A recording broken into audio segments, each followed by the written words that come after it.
What's going on, everybody, this week? I'm your host for the Marvelite podcast, Will, aka Will the Greatest, with episode 140, where we are doing our Endgame talk back. With me, I have most of the usual suspects. We have Nick repping the West Coast. Yep, this is take 2 of this. We went back in time just like Endgame. Jeez. Man, I thought we were going to wait till the spoilers, but we'll get into it in a sec. We also have, if you could tell by the chuckles, we also have Mikey, Fable34. What a doozy, y'all. Glad to be here to talk about Endgame. It's going to be fun. And then we also have the one, the only, the real Aaron Alexander. What is Gucharito, my ladies and gents? Wow, I feel like I've been here before. Yeah, it all feels so familiar, and unfortunately, Luke won't be with us for this episode. Okay, well, let's hop right into it. First, I think we want to go around our little round table here, give our first impressions, our non-spoiler impressions, because we're going to go pretty deep into the spoilers, and we'll let you know when that happens. But what did everybody think about Endgame, Avengers Endgame, Avengers 4, Avengers Not Annihilation? It's the end of all games. No more games. No Milton Bradley. I don't know. Who wants to start? Mike, you want to start? Yeah, sure. So I actually saw the film 2 times now. The first one was a media screening, and the second was just Thursday night. So it was sort of 2 different experiences going in. But my initial thoughts were I thought it was brilliant. A few sequences left me speechless. A lot of surprises that fans of the MCU will love. And I love the emotional way here, and I think it's some of the best that Marvel's given. All right. That's Aaron, my tweet synopsis. Yeah, and you also have a full review on your channel, too, if you want to check that out. I thought it was surprisingly emotional. Gave all these characters that we've loved over the past 11 years time to shine and really, not more than just action-wise, but grow as characters. And truly a love letter. I know everyone's been saying that, but it's true. A love letter to the MCU. And if you're a fan of these movies, I feel like you're going to walk out with a very satisfying experience. Yeah. I loved it. I'm planning on seeing it again with my best friend, which is why I haven't done my review yet. I'm going to end up being a double because I saw Little the day after, but it's neither here nor there. I thought the movie was phenomenal. It was really emotionally resonant. Like, it took me back to being 12 years old and seeing Iron Man in theater with my friends. I went to a slightly early screening because I saw it Thursday night at 5, a fan screening at the Alamo. And didn't give it up once to pee. My poor mom did and missed a joke. You were the strongest of all of us, Will. I was.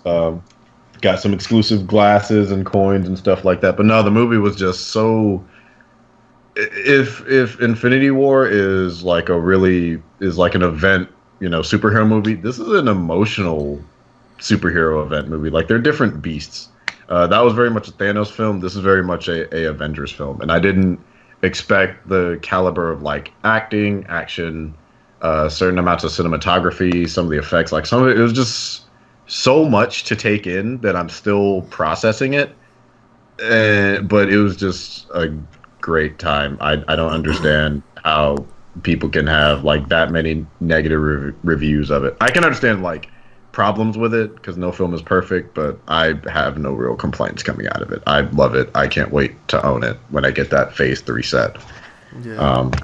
Nick, what do you think, man? It's a very satisfying, fulfilling movie to watch because it's like everything that you wanted to see finally happens pretty much. It's definitely a crowd pleaser. It's also cool to watch because I got to see it again the Thursday night opening, so I got to see it in the fan environment. They're all into it. Yeah, there was a lot of cheering, a lot of woos in my theater too the second time around. Yeah, and we'll probably talk about that now. So from this point on, it's all spoilers. All spoilers, but we're about to go through the movie as efficiently as we can. So we haven't mapped out. So let's start. But let's talk about all the time travel stuff because we got some pretty fun moments, and this is the part I was talking about earlier. How the stakes aren't as high because Thanos had already snapped and now he's dead. So they're just they could honestly take their time with that because we're taking the stones and then putting them right back where we found them to save everybody because they're not worried about any more threats. Yeah, and this is a point. This is a point where they also established verbatim in the universe the rules to time travel. Yeah, with the scenes with Ancient One and the Hulk, they mention it. And I think previously they talked about it too.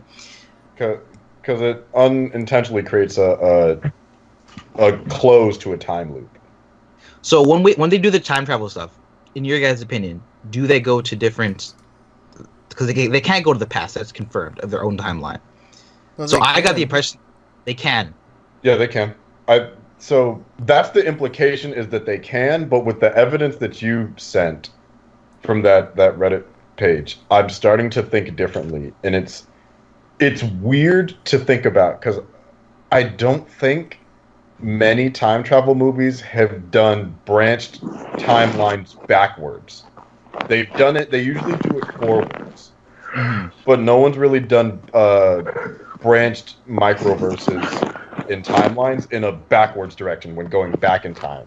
It's not really been done before. They usually do it to fix the future, which they did, but like with everything that happened, things are weird. Like that snap in 2018 will never change. And then the 2 days later when he destroyed the stones, that is where the stones end in time. But going backwards, they're still there. So the gauntlet can come back, but you also have to use time. I don't know. What do you guys think about all the time travel stuff? Also, did we want to say anything about Ronan being the universe's most powerful weeaboo? I like this scene. Yeah, I did too. I did too. Also, that one shot was so dope too. Yes. Oh my god, that fight was sick.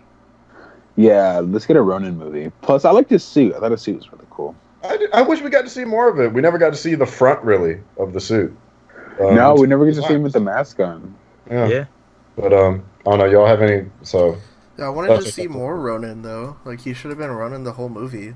Well, he sort of was. Because he didn't go back to his Hawkeye suit, really. He still had the sword with him the whole time. He was like, in between, I guess you could say. Yeah. So the time travel stuff, I thought that they employed like the multiverse idea, and that's what I thought was going on. But I guess it's not 100% confirmed because it's in luck. People are kind of talking about it. But the actual scenes that they had, I thought it was great. A lot of fan service, great callbacks. Yes. Some solid jokes. Like America's Ass was hilarious. America's Ass was great. But this is where a lot of the callbacks and the Easter eggs and the fan service started piling up heavy too. So I think a lot of people liked it. I found this actually to drag a little bit in terms of the pacing for me, but I still liked it. The time travel stuff, I think for me I'm trying to think. What sequence did I not like? We had three. We had 2012, 2014, and of them finding Peter and getting the Power Stone. Yeah, that was like the fastest one, right? Yeah, because they just waited for him to enter it, and I love how like the tomb just wasn't booby trapped, which happened in the original Guardians. It just wasn't. It was just sitting in a thing with a little veil. Yeah, but Peter did it. Peter did it more smartly. He used that thing that remember in Infinity War where he used that. It's like a magnet, right? Thing. Yeah, it was like a magnet. I'm like, why? Peter had the magnet. They should have totally used the magnet that he used. Yeah, but they're just like, fuck that. We don't have time for that. Yeah, Nebula has a mechanical arm. She's like, fuck it. I'll build a new one. Like, I'm not worried. Yeah. Yeah, the Morag we have Morag Boromir in New York. Where's that? Because in the 70s. In the 70s. Okay, so... In Ragnarok. Or, in the Asgard. Dark World, yeah. Oh, in the Dark World. Okay, I knew I was missing one. That's what it was. Dark World was alright. In the other timeline of this episode, I talk about how I had Natalie Portman's cameos spoiled to me by David Dobrik because he was at the premiere, and he saw Natalie Portman. I'm like, why would Natalie Portman be at the Endgame premiere unless? And there she was for 0.2 seconds of relevance. You know what I love about the time travel section of the movie? It serves two purposes. One, to collect the stones for this mission, but two, it furthers these characters' plots and furthers their emotional stories in a way that makes it satisfying at the end. Because, like Thor's, he was going back for the ether, but he's also getting closure with his mom. Same with Tony and what's his name, Steve. When they go back to the 70s, they're getting their character moments to further them to the end of the story by meeting the dad and then seeing Peggy again for the first time in like 7 years after. And I feel like if a character like Cap, if he had access to time travel something earlier, I think he definitely would go back and use it. So it's not surprising that he he did what he did at the end of the movie. Yeah, and like I mentioned, I feel like throughout the film you see him sort of get back to that mindset, because at the end of Age of Ultron, he says, I'm happy here, like I've accepted that this is my future now. Mm-hmm. But as the film goes on, he starts to go back to the old mindset, and when he sees Peggy and he sees his picture on her desk, he's like, all right, fuck this, I'm going. I mean, and honestly, I get it. Because he's doing that support group and everything, but it's like, I think he mentions something about giving advice to people that you don't really take. That's definitely some shit I've experienced just being a therapist. Like, you will tell people stuff that's like, look, you need this more than I do right now, because you may not recognize how you feel. This Infinity War changed all the characters for different reasons. Mikey, I know you probably have to dip in a little bit. Did you want to say anything about like the third act? And all that. Yeah, there's like 2 hours left. Yeah, because we might be here for a minute, but you may have to dip out. You wanna?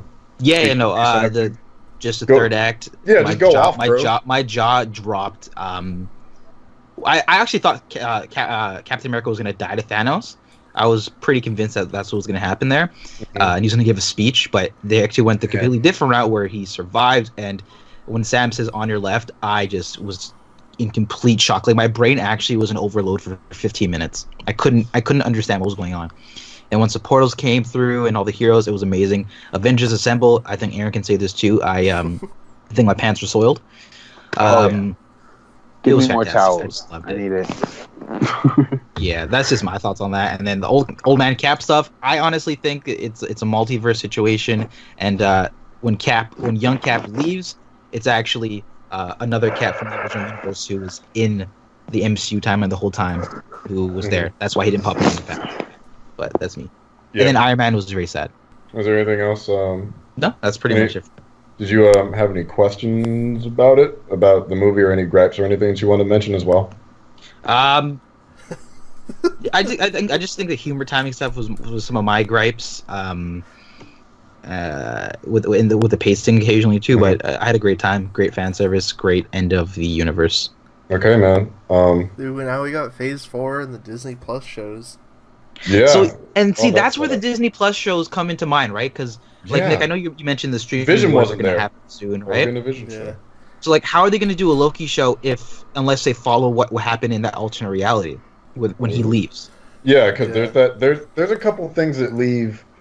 There's no post-credit scene, there's no mid-credit scene, and we'll go back and finish the time travel in third act in a sec. But there's no post-credit, there's no mid-credits, but there are things that are set up during the plot of the film that we don't have answers to, like where was Vision, where does the Soul Stone go back to, where did Loki go for that beat in 2012? Did Cap get him? Where did he go? Because it's the Space Stone, but he doesn't have any of the other ones, so that means he can go to a different location. Mm-hmm. And then it's like Cap's supposed to go back in time and just drop the stones in the right place, and he does it quick and easy, like exactly how does that work exactly, right? So they sort of gloss over things, and I get it's for the sake of time, and they want to leave it open to tie in for future things. So yeah, that was just my thoughts on it. That means he met the Skull again. Which can you imagine? I feel like they may have filmed that interaction. I feel like there are, because we heard about that apparent. So what did that conversation go like? What part? Wait, I thought Aaron, you said you didn't like the 70s part, or did you?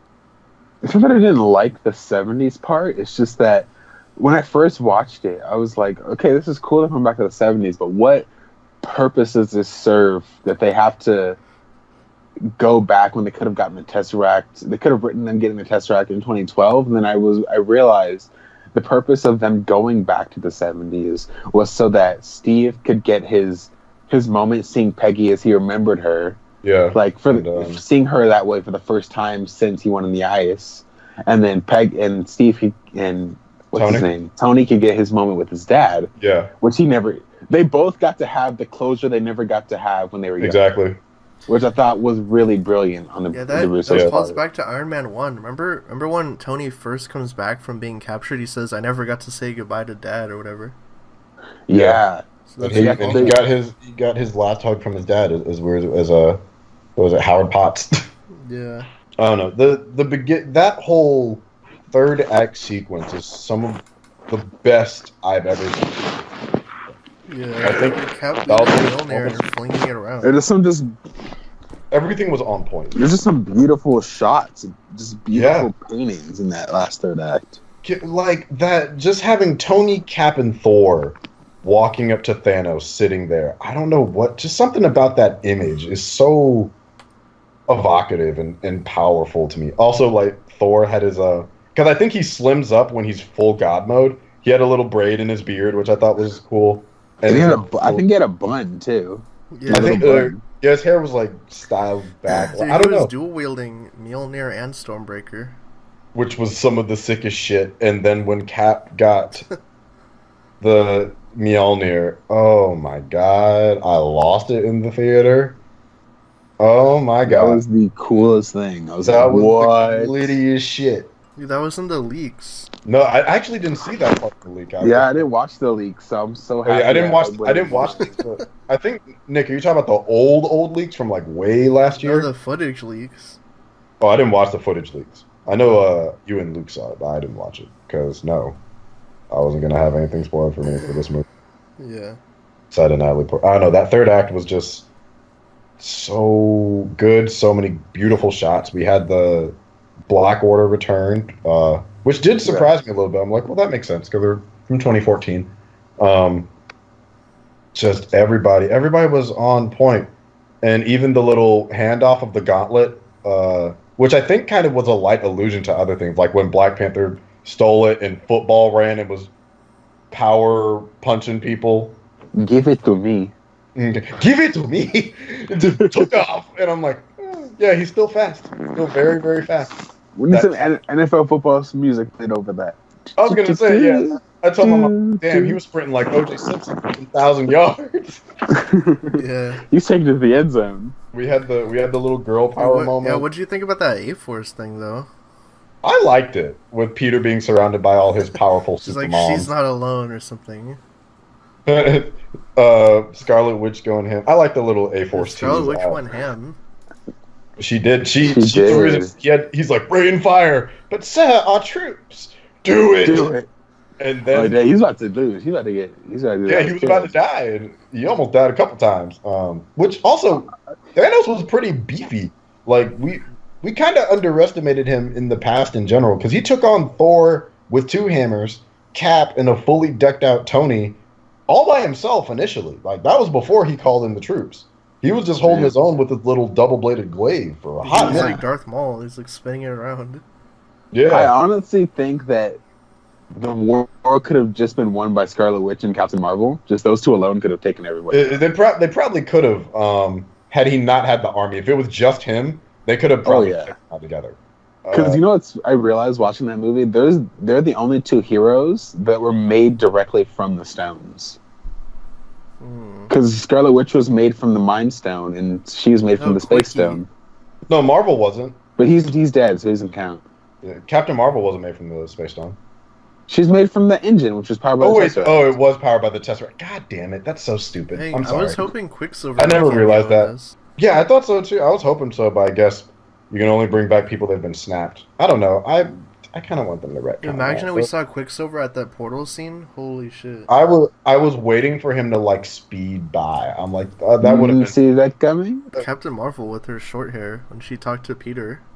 Or short hair in a new suit. That was actually a good moment because I'm like, Captain Marvel's use in this movie was perfect. I thought she looked really good. I thought she was utilized well. I didn't expect the haircut. Didn't expect the haircut. I thought she looked good in that. I thought they did a good job of using her without trying to force her down her throat. Like, this is your new protagonist. Take it. Yeah, but go ahead. They just introduced her, and I was like, okay, get people warmed up to her, and then if you guys want to have her as a bigger role in the future. I don't think, that being said, I don't think she's, from what we saw in this movie, I don't think she's much of a leader. I think she's like a lone gun kind of character. Yeah, is she even gonna join the Avengers? Because she always keeps going back to space. Yeah, she's like, all these other planets need me. So I was like, well, they'll do a cosmic Avengers. They'll do Ultimates. Yeah, she was on Ultimates. We can't get to questions this week. I know we have shout outs to the people that asked questions though. We had a lot from the real Slim Shady. We had like 6, and then we have some from Waru. And Kieran's back. Hey, Kieran. And some also from Crawley. So if we don't give any questions this week, we will answer those next week, hopefully, and that'll take us a minute because there's some long-ass questions. But thank you. That's very considerate. And if you have any questions this episode, leave the hashtag AskMarvelite down in the comment section below. Aaron, where can people find you at on the interwebs? Y'all can find me at The Real Aaron Alexander at Instagram, the app. And Nick, where can people find you at? You guys can find me on all social media at who's_Nick. And you can find me on my own YouTube page and other social media, except Twitter, at Will the Greatest. There will be a Captain Marvel Marvelite cut coming soon that I did all by myself. It's an hour long. So look out for that. But we'll see you guys next time. Let us know your questions, thoughts, comments, like, subscribe. Have a good one.